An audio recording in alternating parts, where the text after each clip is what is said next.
For my quarter book report, I chose to do it on a story called Stuck on You. The story is by David Klass. Ketchabar is from a planet Scandove. His kind are kind and gentle.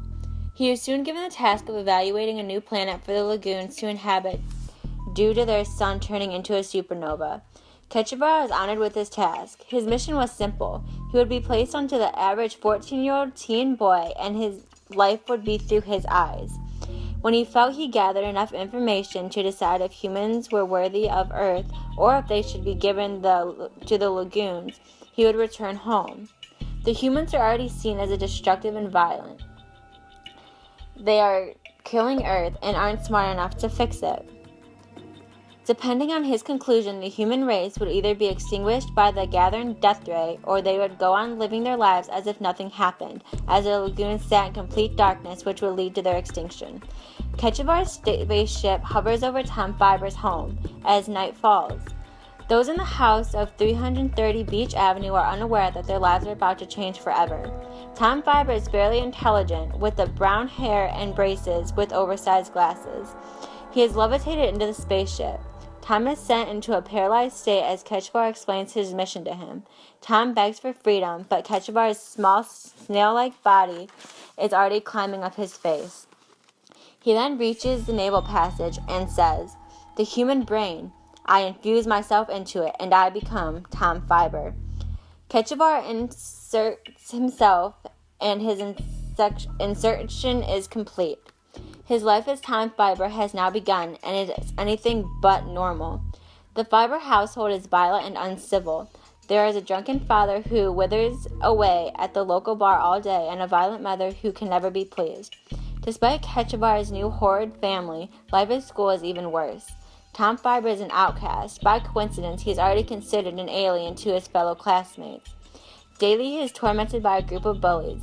Their only joy Tom gets at school is seeing Michelle Peabody. She is a long, blonde-haired girl with bright blue eyes. Ketchabar says she could never look lovelier. She grew up next door to Tom, but he never had the nerve to talk to her.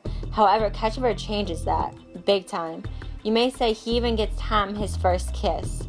Things turn towards the worst when Ketchabar messages home, and his messages are leaked by Tom's sister. He tries to signal the ship because he fears his cover as Tom Fiber is blown. However, after days, there is no response. The kids at school taunt him even worse than before. They believe his messages are figments of Tom's imagination. Were they? Is Ketchabar really just an escape from Tom Fiber, from a cruel world he is living in? You'll have to find out and read the book. Character analysis. Ketchabar is seen as an antagonist because he is invading a planet with the idea of destroying the life forms living on it.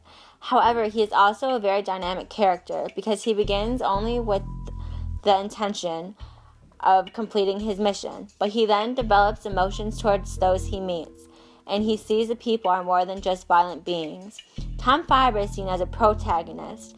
He is the one who has the human race in his hands, and he needs to save it. The theme I saw for this story is self-doubt. A prime example is when Ketchabar begins to doubt his abilities to accomplish his mission. He says, "How can I condemn species Homo sapien?" In this example, he feels he is not able to collect the right information in the given time to determine extinction of an entire species. Self-doubt was also displayed in a more alarming way. Ketchabar did not only doubt his ability to complete his mission, but he questioned his existence. He begins doubting if he was real or just a figment of Tom's imagination. This shows by the quote, "What of Tom Fiber? In his conscious and will really located in his thought bubble, or am I Ketchabar III, really part of Tom Fiber, a defense mechanism of his that has been taking control of for a while?" Ketchabar is no longer the confidence or hope that he will be saved, or if there's even anyone out there to save him. Tom's mother and Mr. Springfellow also feed into this doubt by saying, "That's a fool's escape," and "Fool, don't you know you are home?" The connection I believe this book has with our real world today is of the psychological fears we have of being taken over by other beings, and the fear that there are life forms we are unknowing of. An example of this fear is the unknown experiments and research being done at Area 51 and their need for all the deep underground bases. Another example is of the fear in Phil Snyder's findings. He writes about how he finds ways to communicate with other life forms, and he's claimed to have photos of aliens. After these claims, he was discovered dead with a piano wire wrapped around his neck. There's also an alleged document of the government agreeing with the extraterrestrials in 1954. It supposedly grants the extraterrestrials the rights to experiment on humans in exchange for their technology to the U.S. government. The restrictions of the agreement said they could only be taken small amounts of humans, and they had to be returned to the original locations with their memories wiped. However, the extraterrestrials were not following these guidelines, which led to the spawn of the original alien-human conflict. I hope by listening